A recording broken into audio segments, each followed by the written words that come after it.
श्री परमात्मने नमः।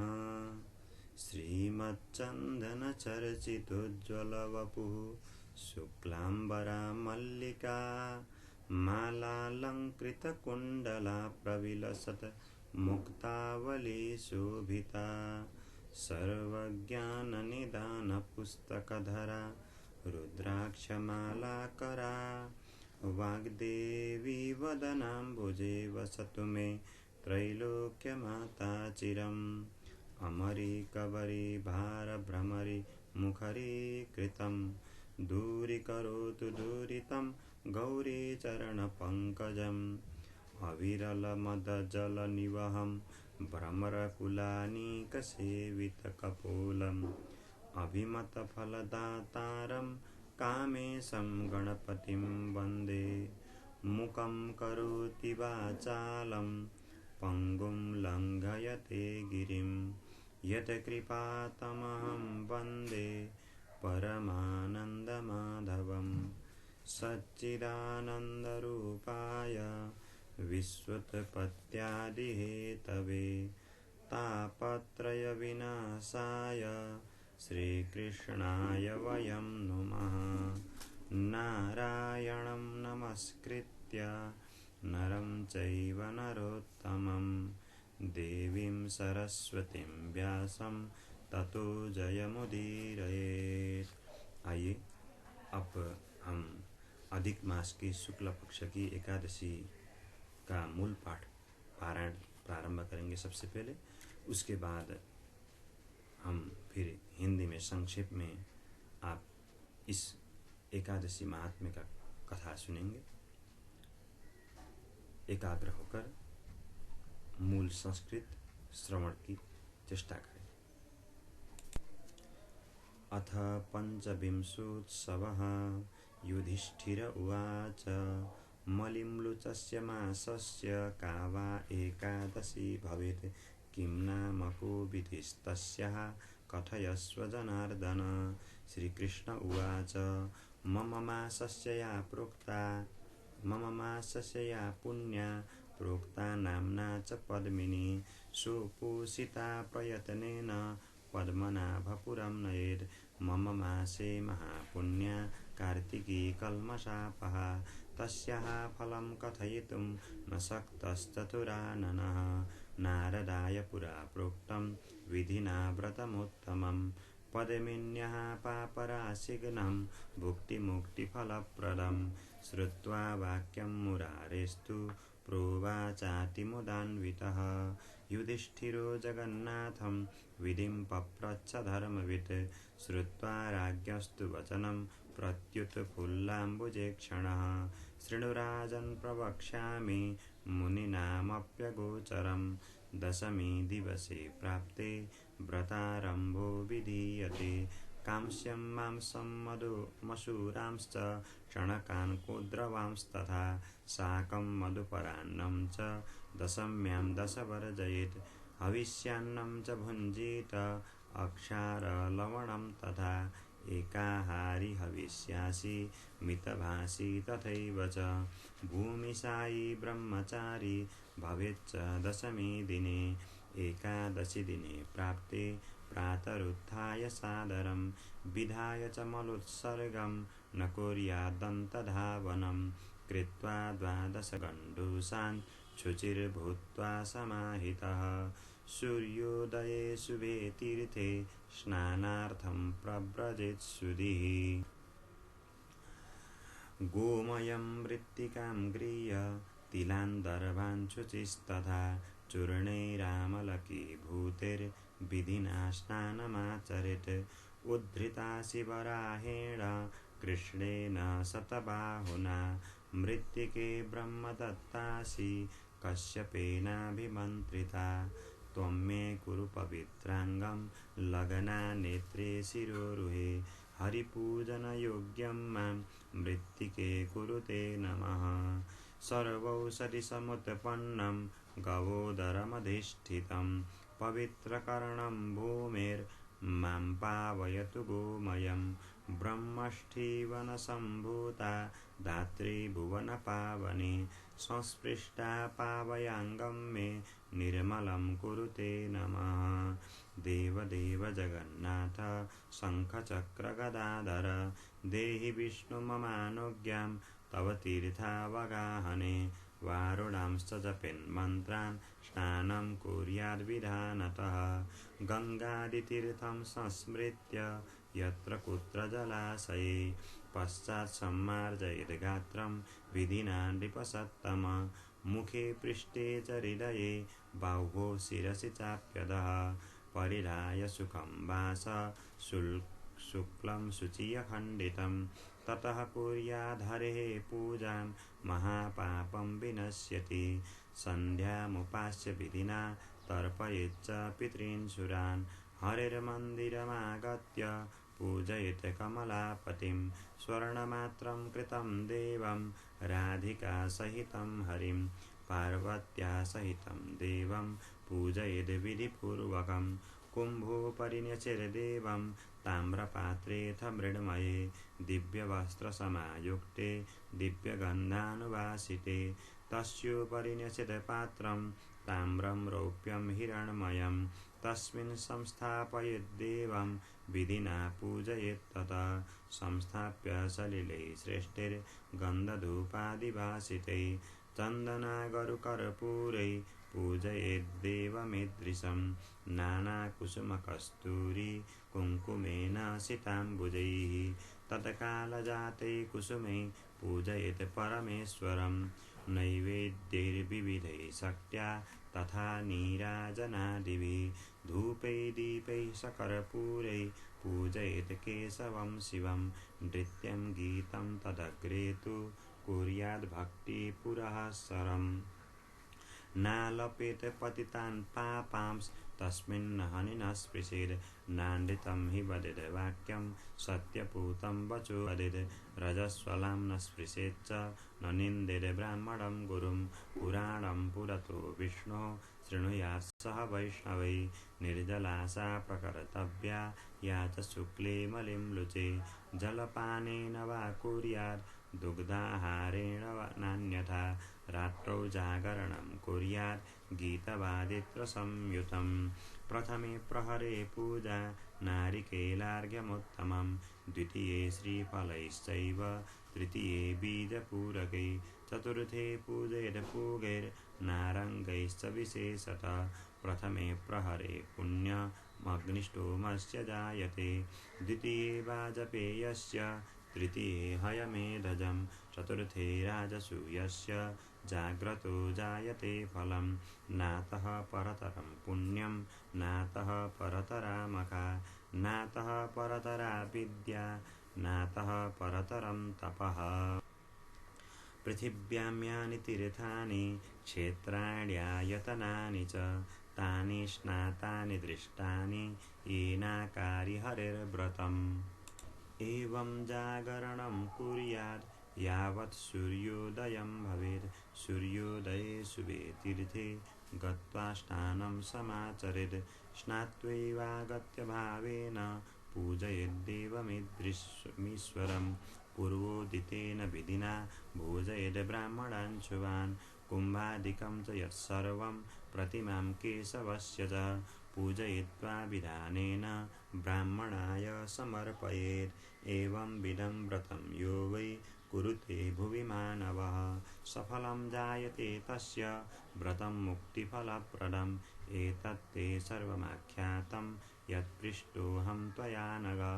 मलिम्लुचस्य मासस्य शुक्लाया विधिमुत्तमं व्रतानि तेन चीर्णानि सर्वाणि नृपनन्दन पद्मिन्या प्रीतियुक्तो य कुरुते व्रतमुत्तमं कृष्णायामलमासस्य विधिस्तस्या च तादृश परमासा तु विज्ञेया सर्वपापक्षयङ्करी अत्र ते कथयिष्यामि कथामेकां मनोरमां नारदाय पुलस्तेन विस्तारेण निवेदितां कार्तवीर्येण कारायां निक्षिप्तं वीक्ष्य रावणं विमोचितपुलस्तेन याचयित्वा महीपतिं तदाश्चर्यं तदा श्रुत्वा नारदो दिव्यदर्शन पप्रच्छ च यथा भक्त्या पुलस्त्यं मुनिपुङ्गवं दशाननेन विजिता सर्वे देवा सवासवाः कार्तवीर्येण विजिता कथं रणविशारदः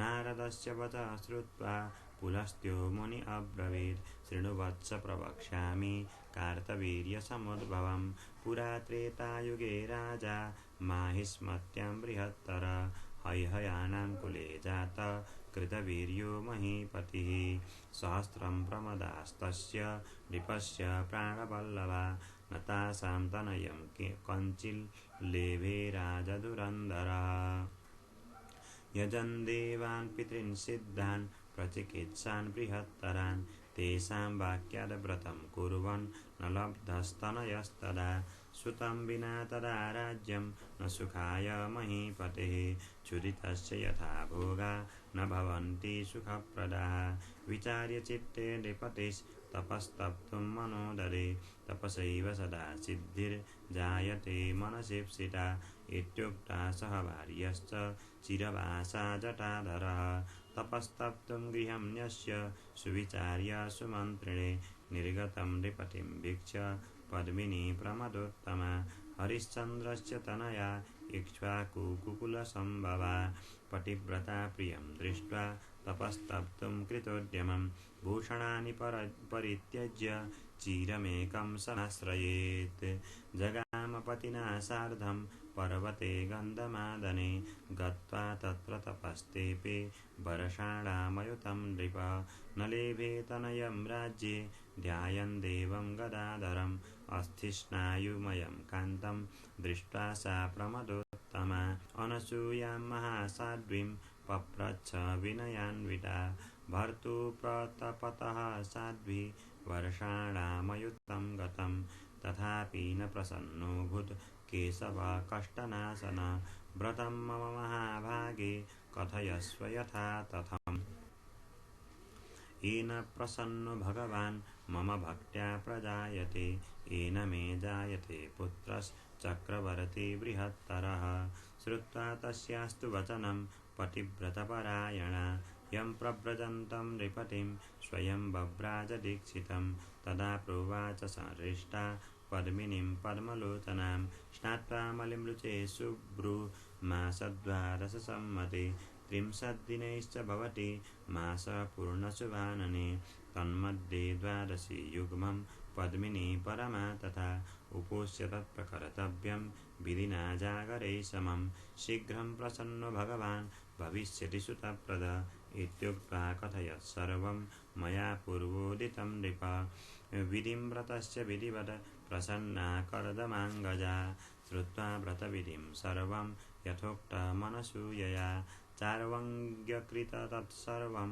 पुत्रप्राप्तिमभीप्सति एकादश्यां निराहारा सदा जाता च निर्मला जागरेण युता रात्रौ गीतनृत्यसमन्विता पूर्णे व्रते च वै शीघ्रं प्रसन्ना केशवः स्वयं बभासे गरुडारूढो वरं वरयसो वने श्रुत्वा वाक्यं जगद्धातुः स्तुत्वा प्रीत्या शुचिस्मिता यया चेद्य वरं देहि मम भरतो बृहत्तरं पद्मिन्यास्तद्वचः श्रुत्वा कृष्णप्रीतः प्रियं वदः त्वयाहं तोषितो भद्रे प्रत्युवाच जनार्दनः मलिमृचश्च मासोऽसौ नान्यो मे प्रीतिदायकः तन्मध्यैकादशी रम्या मम प्रीतिविवर्धिनी सा त्वयोपोषिता शुभ्रू यथोक्तविधिना मुना तेन त्वया प्रसन्नोऽहं कृतोऽस्मि शुभगानने तव भरतु प्रदास्यामि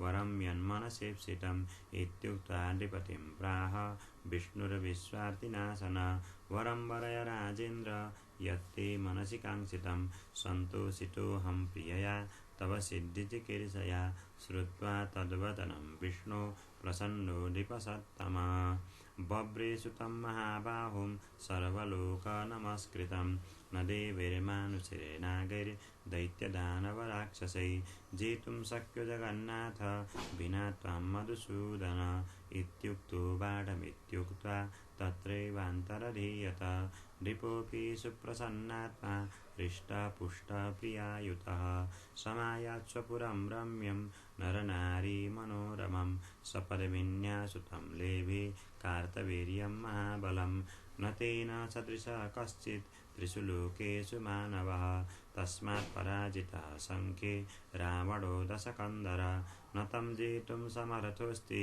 त्रिषु लोकेषु कश्चन विना नारायणं देवं चक्रपाणिं गदाधरं न त्वया विस्मयकार्यो रावणस्य पराजये मलिम्लुचप्रसादेन पद्मिन्याश्चापि पोषणात् दत्तो देवादिदेवेन कार्तवीर्यो महाबलम् इत्युक्त्वा प्रयो विप्र प्रसन्नेनान्तरात्मना श्रीकृष्ण उवाच एतत्ते सर्वमाख्यातं यत्पृष्टोऽहं त्वया नघ मलिम्लुचस्य मासस्य शुक्लाया सम्भवो महान् ये करिष्यन्ति मनुजास्ते यास्यन्ति हरे पदं त्वमेवं कुरु राजेन्द्र यदि चेष्टामभीप्ससि केशवस्य वचः श्रुत्वा धर्मराजोऽतिहर्षितः चक्रे व्रतं विधानेन बन्धुभिः परिवारितः सूत उवाच एतत्ते सर्वमाख्यातं यत्पृष्टोऽहं पुरा द्विज पुण्यं पवित्रं परमं किं भूय श्रोतुमिच्छसि एवं विधं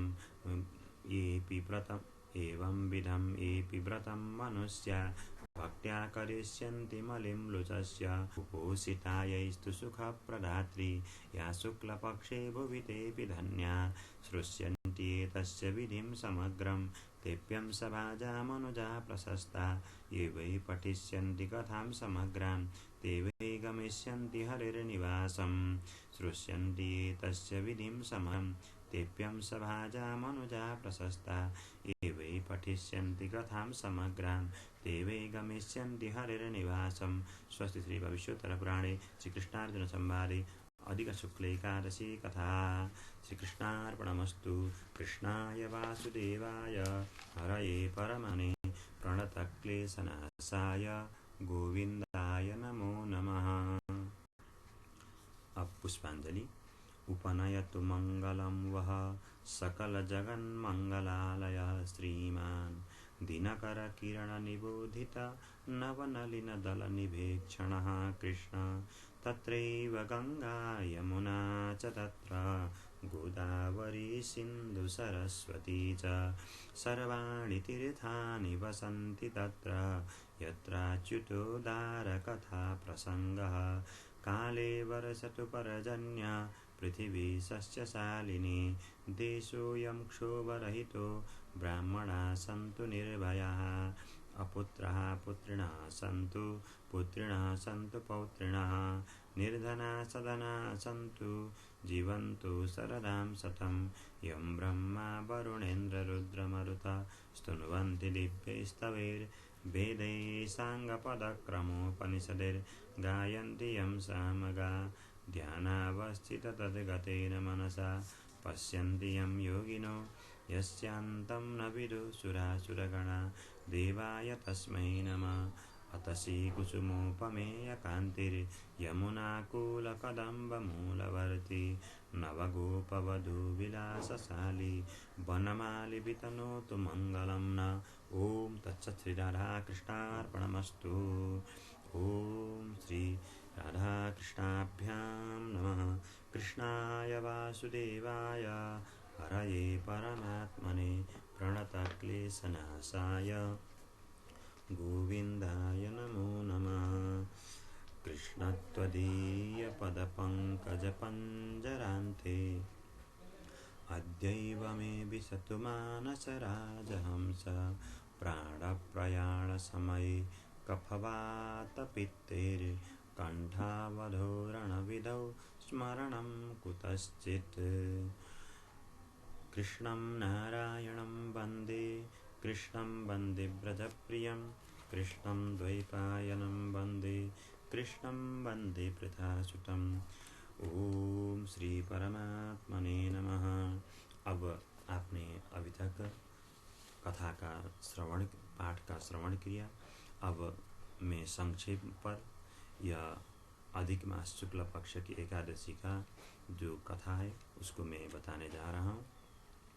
भगवान श्री कृष्ण से युधिष्ठिर के पूछे जाने पर भगवान श्री कृष्ण ने कहा कि यह अधिक मास जो कहा जाता है, अधिक मास ऐसा नहीं है, ये मेरा मास है, अर्थात ये पुरुषोत्तम मास है।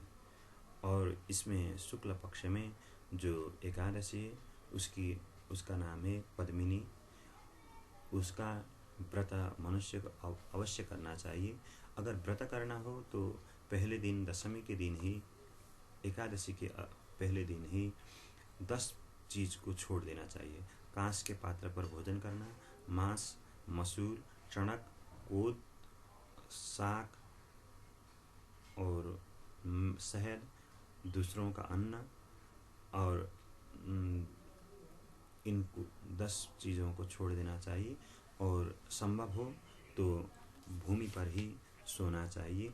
और दशमी के दिन एक बार ही भोजन करना भी चाहिए, संभव हो तो। और अगर संभव न हो तो सायं का भोजन सूर्यास्त से पहले ही करना चाहिए। और एकादशी के दिन प्रातः होने पर मनुष्य को चाहिए कि संडास आदि, शौच आदि कार्य से निवृत्त होकर दंत धावन नहीं करना चाहिए। उस दिन पहले ही दिन करना चाहिए, करना हो तो। और 12 बार मुख गंडूस करना चाहिए, कुल्ला करना चाहिए।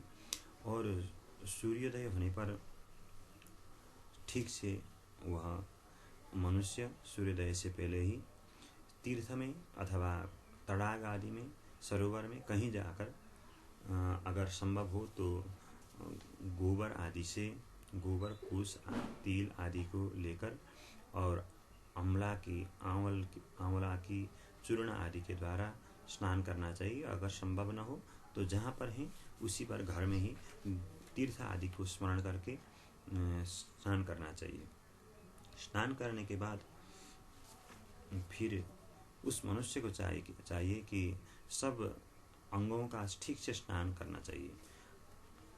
उसके बाद संध्या करना चाहिए।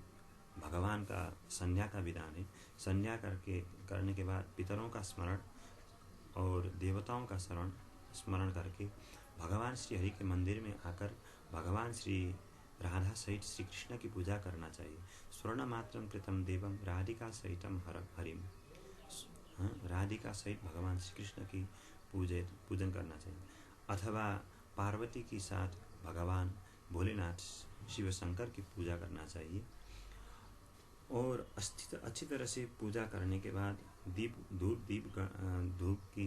धूप आदि के द्वारा, दीप नैवेद्य आदि के द्वारा गणपति, दीपक की और कलश की स्थापना करके भगवान की पूजा करना चाहिए। भगवान की प्रतिमा सुवर्ण की हो तो सबसे अच्छी, न हो सके तो यथाशक्ति करना चाहिए। और जो उपलब्ध हो सके फूल आदि, पुष्प आदि, उनसे पूजा करना चाहिए। नैवेद्य आदि और धूप, दीप, कपूर आदि के द्वारा भगवान शंकर की अथवा श्री राधा कृष्ण की, लक्ष्मी नारायण की पूजा करना चाहिए। और उस दिन अन्य वाणी नहीं बोलना चाहिए, किसी को झूठ नहीं बोलना चाहिए, किसी को गाली नहीं देना चाहिए, और पापी लोगों को स्पर्श नहीं करना चाहिए। और रजोवती स्त्रियों का भी स्पर्श नहीं करना चाहिए। फिर ब्राह्मणों का, गुरु का द्वेष नहीं करना चाहिए। इस तरह अगर संभव हो तो जलपान करके, न हो तो दुग्ध आहार करके, नहीं तो फल आदि आहार करके उस दिन उपवास करना चाहिए। और रात्रि के समय जागरण करना चाहिए। प्रथम प्रहर में जो पूजा करेगा भगवान का, उसको वो नारियल के साथ पूजा करना चाहिए, अर्घ्य देकर। द्वितीय प्रहर में श्रीफल के साथ अर्थात बेल के साथ पूजन करना चाहिए। और तीसरे प्रहर पर बीज पूरक के द्वारा पूजन करना चाहिए, बिमिरो भी कहते हैं। और चतुर्थ प्रहर में संभव हो तो संतरा, नारंग, न हो तो सुपारी के द्वारा पूजन करना चाहिए। अगर कोई प्रथम प्रहर में पूजन करता है तो अग्निष्टोम यज्ञ का फल मिलता है, द्वितीय प्रहर में करने पर वाजपेय का, तृतीय प्रहर में करने पर अश्वमेध यज्ञ का, और चतुर्थ प्रहर में अगर कोई भगवान की पूजन करता है जागराम रहकर रात भर जागते हुए तो राजसूय यज्ञ का फल प्राप्त करता है। इस तरह भगवान ने, श्री कृष्ण ने युधिष्ठिर को ये एकादशी के कथा सुनाने के बाद भगवान कह रहे हैं, युधिष्ठिर मैं तुम्हें एक प्राचीन एक कथा सुनाता हूँ।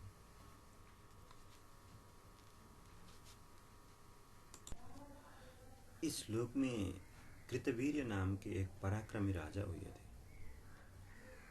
उन राजा के 1000 पत्नियां थी। फिर उन पत्नियों से एक भी पुत्र संतान नहीं थे। राजा को अगर राज्य का उत्तराधिकारी न मिले, पुत्र न मिले, तो राज्य सुना लगता है। तो उनको भी राज्य अत्यंत सुना लगा। तो अनेक प्रकार के यज्ञ किए, फिर भी पुत्र संतान की प्राप्त न हो सके। तब राजा को मन में आया कि अगर मैं तपस्या करूं तो क्या ईश्वर मुझको एक पुत्र नहीं दे सकते।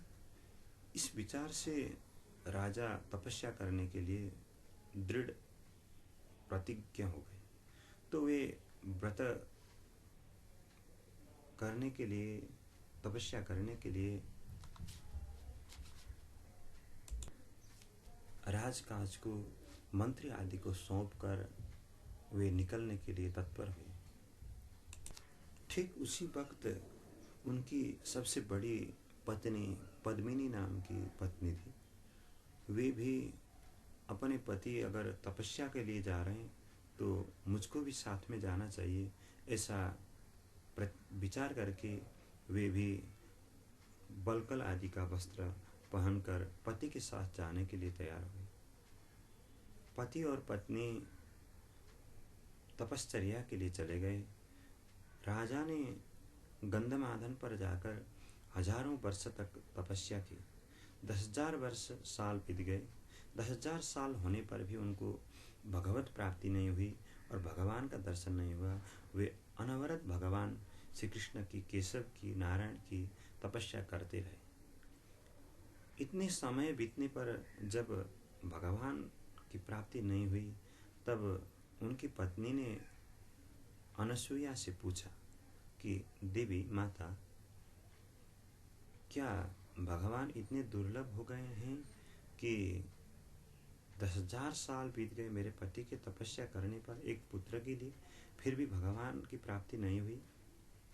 तब देवी अनसुईया ने कहा कि अगर कल्याणी तुम मेरा कहा मानो तो मैं एक व्रत बताती हूँ। अगर उस व्रत का तुम व्रत करती हो तो तुमको अवश्य भी पुत्र रत्न प्राप्त होगे। 1 साल पर्यंत हर एकादशी के दिन उपवास करके जब पुरुषोत्तम मास, अधिक मास आ जाए, तब उसमें आने वाली एकादशी को, दोनों एकादशियों की ठीक से अगर व्रत करती हो और व्रत के अनंतर के दिन, दूसरे दिन अगर तुम सूर्योदय होने के बाद जो व्रत उद्यापन की विधि है, उसके आधार पर भगवान की पूजा करके और ब्राह्मणों को दान देती हो तो अवश्य तुम्हारा वह फल पुत्र रत्न को प्राप्त होगा उस व्रत के प्रभाव से। ऐसा उनके कहने पर पद्मिनी नाम की वह रानी एकादशी की व्रत करने लगी। जब दोनों 1 साल बीत गए और दोनों पक्ष की, पुरुषोत्तम मास की दोनों पक्ष की एकादशी बीत गई। तब भगवान श्री कृष्ण प्रकट हो गए, नारायण प्रकट हो गए और उन्होंने कहा कि तुम अत्यंत धन्य हो, जिस व्रत के प्रभाव से मैं प्रसन्न हो गया, इसलिए कहो तुम क्या चाहती हो। ऐसा कहने पर उनने कहा, पद्मिनी ने कहा भगवान से कि भगवान, मुझको पुत्र रत्न चाहिए, मेरे स्वामी इसी के लिए तपस्या कर रहे हैं। तब भगवान ने उनके पति राजा कृतवीर्य को कहा कि कहो तुम्हें कैसा पुत्र चाहिए। तब कृतवीर्य ने कहा कि भगवान, मुझको ऐसा पुत्र दीजिए जो जिस पुत्र का यश कीर्ति तीनों लोकों में हो और आपके सिवाय हर किसी को भी वो पराजित कर सके, युद्ध में पराजित कर सके, ऐसा पुत्र दीजिए। ऐसा कहकर उनने वर मांगा। तब भगवान श्री हरि ने कहा, अस्तु, तुम्हारा वैसा ही पुत्र होगा। ऐसा भगवान के कहने पर कृतवीर्य का पुत्र कार्तवीर्य हुआ, जो हजारों भावों वाला के समान अत्यंत बलशाली था, जिसने रावण को भी कैद कर कर कैद खाने में डाल दिया था। ऐसा अद्भुत पराक्रमी पुत्र उनको प्राप्त हुआ। इसलिए मनुष्य को चाहिए एकादशी कोई भी हो, भेद नहीं करना चाहिए। दोनों एकादशी समान होती है, कृष्ण पक्ष की हो चाहे शुक्ल पक्ष की हो, चाहे पुरुषोत्तम मास की हो। दोनों एकादशियों में ठीक ठीक से अच्छी तरह से स्नान, शुद्धता, पवित्रता और ईश्वर चिंतन आदि का ध्यान रखते हुए अवश्य ही उपवास करना चाहिए। उपवास 15 दिन में 1 दिन करना होता है, हर साता में नहीं। एक मास में केवल 2 दिन उपवास हर कोई रह सकता है, इसलिए एकादशी करना चाहिए। भगवान श्री कृष्ण कहते हैं कि ऐसा व्रत जो करता है वह मुक्ति को भी प्राप्त होता है। अगर किसी को पुत्र प्राप्ति की कामना हो तो वह पुत्र प्राप्त करेगा, अगर किसी को किसी की कामना ना हो तो वह मुझको प्राप्त करेगा। भगवान के ऐसे वचन सुनकर युधिष्ठिर जी महाराज अत्यंत प्रसन्न हुए और वे कहने लगे कि अवश्य प्रभु, हम भी एकादशी की ठीक से व्रत करेंगे। ऐसा कहकर भगवान श्री कृष्ण ने युधिष्ठिर को यह भविष्य पुराण के अंतर्गत अधिक मास, पुरुषोत्तम मास की शुक्ल पक्ष की एकादशी की कथा श्री युधिष्ठिर महाराज को श्रवण कराया। पर इस कथा पर कहीं कहीं पर विमति भी रहती है, जैसे कि कहीं पर कमला नाम से प्रसिद्ध भी है, जो पद्मिनी नाम से प्रसिद्ध है यह एकादशी, तो कहीं कमला नाम से प्रसिद्ध भी है। तो जो कमला नाम से प्रसिद्ध है उसका भी मैं आपको एक बार हिंदी में सामान्य तरीके से अर्थ बता देता हूँ। आइए अब श्रवण करते हैं। कमला नाम से प्रसिद्ध हुई, इसी पद्मिनी का नाम कमला भी है, पर पुराण में अवान्तर भेद होते हैं तो कथा भिन्न होती है। तो मैं आपको कमला नाम से प्रसिद्ध इस एकादशी का भी महात्म्य श्रवण कराता हूँ। युधिष्ठिर ने पूछा, भगवान श्री कृष्ण, अब मैं श्री विष्णु के व्रतों में उत्तम व्रत का, जो सब पापों को हर लेने वाला तथा व्रती मनुष्यों को मनोवांछित फल देने वाला, ऐसा श्रवण करना चाहता हूँ। हे भगवान, पुरुषोत्तम मास की एकादशी की कथा कहिए, उसका फल क्या है और उसमें किस देवता का पूजन किया जाता है। प्रभु, किस दान का क्या पुण्य है, मनुष्य को क्या करना चाहिए, उस समय कैसे स्नान किया जाता है, किस मंत्र का जप होता है, कैसी पूजन विधि बताई गई है।